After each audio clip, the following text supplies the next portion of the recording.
Subscribe to our channel by clicking the subscribe button.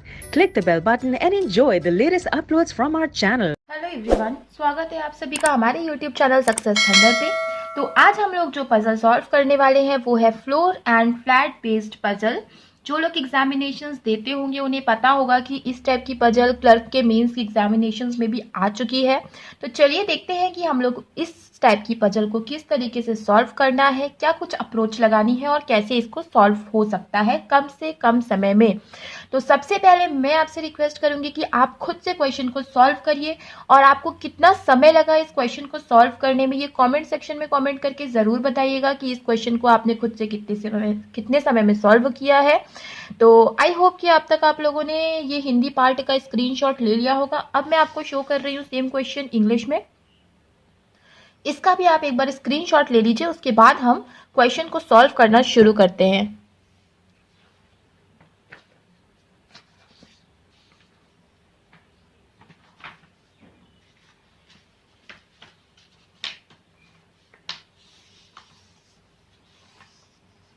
I hope अब तक आप लोगों ने स्क्रीनशॉट ले लिया होगा। तो चलिए अब क्वेश्चन को सॉल्व करना शुरू करते हैं। देखिए क्वेश्चन में क्या लिखा हुआ है। क्वेश्चन में लिखा है there are 9 persons living on 3 different floor of a building. मतलब एक बिल्डिंग है जिसमें कि केवल 3 फ्लोर है और उस 3 फ्लोर में रहते हैं 9 लोग। ठीक है, ground floor is numbered as first floor and top most floor is numbered as third floor. ठीक है, मतलब top most floor third floor है, ग्राउंड फ्लोर फर्स्ट फ्लोर है और एक सेकंड फ्लोर तो होगा ही होगा। तो ये हो गया हमारा फ्लोर, 3 फ्लोर हो गए। देखिए इस टाइप की पजल में सबसे ज़्यादा लोगों को कंफ्यूजन आती है कि कैसा प्रोफोर्मा बनाएं। तो ऐसा ही आप प्रोफोर्मा बनाइए जैसे कि मैं आपको शो कर रही हूँ, इससे जल्द से जल्द क्वेश्चन सॉल्व हो जाएगा। तो चलिए क्वेश्चन को सॉल्व करना शुरू करते हैं। देखिए आगे क्या लिखा हुआ है। There are 3 flats on each floor, मतलब हर एक फ्लोर में 3 फ्लैट होते हैं। देखिए इसमें है फ्लोर में फ्लैट 1 है, फ्लैट 2 है, फ्लैट 3 है। From west to east, west to east. तो फ्रेंड सबसे पहले आपको डायरेक्शन पता ही होगा, लेकिन जिसको नहीं पता उसके लिए मैं एक बार बना देती हूँ। ये होता है ईस्ट, ये होता है वेस्ट, ये होता है नॉर्थ, ये होता है साउथ। ठीक है, तो ये थोड़ा डायरेक्शन हो गया। अब मैं यहाँ से आपको सॉल्व करना बताती हूँ। देखिए इसमें लिखा है कि 3 फ्लैट है हर एक फ्लोर पे, मतलब एक एक फ्लोर पे 3 फ्लैट्स होंगे। Flat 1, flat 2 and flat 3 from west to east, west से ईस्ट की ओर। तो वेस्ट से ईस्ट की ओर, अब आप इस डायग्राम में देखिए वेस्ट से ईस्ट की ओर, मतलब वेस्ट से लेकर ईस्ट की ओर। ठीक है, कुछ इस तरीके से। Such that flat 2 is west of flat 3, मतलब फ्लैट 3 के वेस्ट में है फ्लैट 2। ठीक है, फ्लैट 3 के वेस्ट में, मतलब मान लीजिए फ्लैट 3 यहाँ है तो इसका वेस्ट कहाँ जाएगा, वेस्ट जब इस साइड होगा तो इस साइड जाएगा। तो फ्लैट 3 के वेस्ट में है फ्लैट 2, कुछ इस तरीके से। Such that flat 3 is west of, such that flat 2 is west of flat 3 and east of flat 1। ठीक है, and east of flat 1। and मैंने आपको कई बार कई लेक्चर में बताया है कि जब भी and आए तो आप समझ जाओ कि जो and आया है वो हमेशा पहले सब्जेक्ट के लिए आया। तो यहाँ पे पहला सब्जेक्ट कौन है, पहला सब्जेक्ट है फ्लैट 2, मतलब ये आया है फ्लैट 2 के लिए। तो मतलब flat 2 is east of flat 1, flat 1 के ईस्ट में है। तो मतलब फ्लैट 1 जहाँ रहेगा उसके ईस्ट, ईस्ट कहाँ पड़ेगा, इस साइड पड़ता है तो इसके ईस्ट में। मतलब कुछ इस तरह सा सीक्वेंस बनेगा कि पहला आएगा फ्लैट 1, फिर फ्लैट 2, फिर फ्लैट 3, कुछ इस तरीके का सीक्वेंस बनेगा। आई होप कि मैं आपको ये चीज़ क्लियर कर पाई होंगी। जिसको नहीं समझ में आया है एक बार और सुन लीजिए। देखिए इसमें लिखा है कि फ्लैट 2 जो है वो वेस्ट में है फ्लैट 3 के। तो अगर फ्लैट 3 यहाँ है तो इसका वेस्ट यहाँ पड़ेगा, क्योंकि मैंने आपको डायरेक्शन में यहाँ पे दिखा दिया है कि वेस्ट इस साइड होता है। तो फ्लैट 3 का वेस्ट यहाँ पड़ेगा, तो यहाँ आ जाएगा फ्लैट 2। और क्या बोला कि फ्लैट 2 जो है वो फ्लैट 1 के ईस्ट में है। तो जहां फ्लैट 1 रहेगा उसके राइट साइड में पड़ेगा फ्लैट 2, क्योंकि ईस्ट इसी साइड आता है, जो कि मैंने आपको अगेन यहाँ पे डायरेक्शन बना के बता दिया है। तो कुछ इस तरीके का सीक्वेंस बनेगा कि पहले आएगा फ्लैट 1, फिर 2, फिर 3। आई होप कि अब आपको क्लियर हो गया होगा। तो हम बना लेते हैं कि पहले आया फ्लैट 1, फिर 2, फिर 3। इसका प्रोफोर्मा कुछ इसी तरीके से आप लोगों को बनाना है। देखिए यहाँ पे बहुत ही सिंपल सा दिया हुआ है। कभी कभी हो सकता है पैरामीटर भी कोई जोड़ दे कि इन सभी 9 लोगों को अलग अलग फ्रूट पसंद है या अलग चॉकलेट्स पसंद है या फिर इनको अलग अलग नंबर पसंद है, कुछ भी दे सकता है, लेकिन आपका जो प्रोफोर्मा है वो इसी तरह बनना चाहिए। प्रोफोर्मा अगर आपने सही बनाया है तो क्वेश्चन आपका इजीली सॉल्व हो जाएगा। तो सबसे ज़्यादा आपको फोकस करना है सबसे पहले डायग्राम पे। तो अब हमारा डायग्राम कंप्लीट हो गया है, आगे बढ़ते हैं। फ्लैट 1 ऑफ सेकेंड फ्लोर का flat 1 is exactly above flat 1 of first floor. ठीक है, जो फ्लैट 1 है फर्स्ट फ्लोर का उसके जस्ट ऊपर है फ्लैट 1 सेकेंड फ्लोर का। And other flats are placed in the same way, और बाकी सारे फ्लैट्स भी इसी तरीके से प्लेस है। हाँ, तो फिर ये हमने बना लिया है। अब आगे बढ़ते हैं। तो देखिए आगे क्या लिखा है, there is 1 floor gap between A and H. एक और मिस्टेक जो स्टूडेंट करते हैं क्वेश्चन को पढ़ते टाइम, कि वो ये नहीं देखते कि यहाँ पे फ्लोर लिखा है या फ्लैट लिखा है। तो इसको आपको ध्यान देना है। यहाँ क्या लिखा, फ्लोर। तो एक फ्लोर का गैप है ए और एच के बीच में, and both live in the same numbered flat. ठीक है, तो ये थोड़ा सा आपको ध्यान देना है कि कहाँ फ्लोर लिखा है और कहाँ फ्लैट लिखा है। तो देखो ए और एच के बीच में एक फ्लोर का गैप है। ठीक है, फ्लोर का गैप है, और ये लोग सेम फ्लैट में रहते हैं। मतलब कि ए अगर यहाँ होगा तो एक छोड़ के एच यहाँ आएगा, अगर ए आएगा फ्लैट नंबर 1 में तो एच भी आएगा फ्लैट नंबर 1 में। तो कुछ इस तरीके से, ये एक एग्जाम्पल था, जरूरी नहीं कि यही बात हो। आगे देखिए, C lives in the east of E. C जो है ई के ईस्ट में है। ठीक है, तो ई मान लो यहाँ है तो ई का ईस्ट कहाँ पड़ेगा, यहाँ पड़ेगा, राइट, क्योंकि मैंने आपको यहाँ पे बना के दिखा दिया है। तो सी यहाँ पे आएगा ई के। C lives in the east of E and lives on an odd number flat of odd number floor. अच्छा, सी जो है वो ई के ईस्ट में रहता है और वो किसी न किसी ऑड नंबर फ्लैट में रहेगा और किसी न किसी ऑड नंबर फ्लोर पे रहेगा।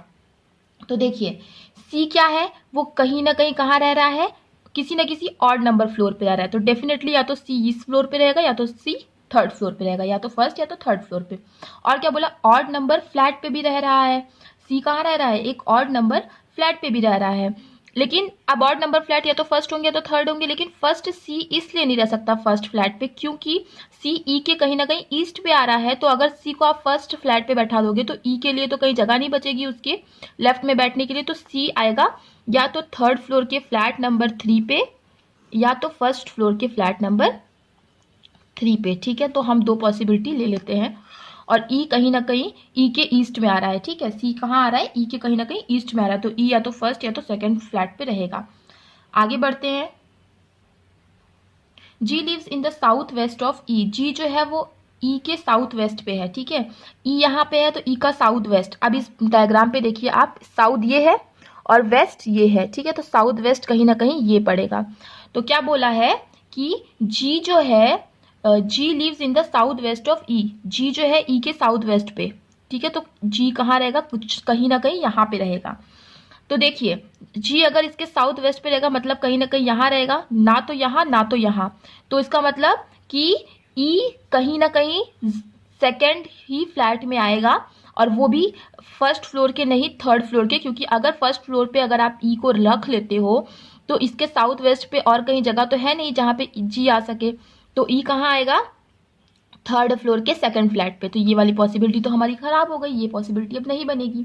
ठीक है, अब जी कहाँ आ सकता है, जी यहाँ पे भी आ सकता है, जी यहाँ पे भी आ सकता है। तो जी के लिए हमारे पास दो दो प्लेस अभी है। ठीक है, तो जी के लिए हमारे पास कितनी प्लेसेस है, 2 प्लेसेस है। अच्छा, तो अब आपको एक चीज सोचना है कि अगर आपने जी को यहाँ पे लिख दिया, ठीक है, जी को यहाँ पे लिख दिया, तो एक चीज बोला था कि ए और एच के बीच में एक फ्लोर का गैप है और दोनों सेम फ्लैट पे रहेंगे। तो ए एच यहाँ पे आ नहीं पाएगा, ए एच यहाँ पे भी नहीं आ पाएगा, ए एच यहाँ पे भी नहीं आ पाएगा। तो ए एच के लिए तो जगह बची ही नहीं। तो इसीलिए आप जी को यहाँ नहीं लिख सकते, जी को आपको यहीं पे लिखना पड़ेगा। अब ए और एच के लिए केवल क्या बोला था कि ए और एच के बीच में एक फ्लोर का गैप है, तो या तो फर्स्ट या तो थर्ड फ्लोर पे ही ये लोग रहेंगे, क्योंकि और कोई फ्लोर पे हो नहीं सकता है। और ए और एच का फ्लैट सेम रहेगा, तो सेकंड फ्लैट में तो ई आ गया, थर्ड में सी आ गया। तो यहाँ पे ए एच नहीं आ सकते, तो ए एच फर्स्ट फ्लैट पे ही आएंगे। ठीक है, अब कौन फर्स्ट फ्लोर पे आएगा कौन थर्ड फ्लोर पे आएगा ये क्लियर नहीं है, लेकिन इनका फ्लैट एंड फ्लोर दोनों क्लियर हो चुका है। तो ये वाला आपकी पॉसिबिलिटी कैंसिल हो गई, ये वाली भी आपकी पॉसिबिलिटी आपने यहाँ पे बना ली। आगे देखते हैं।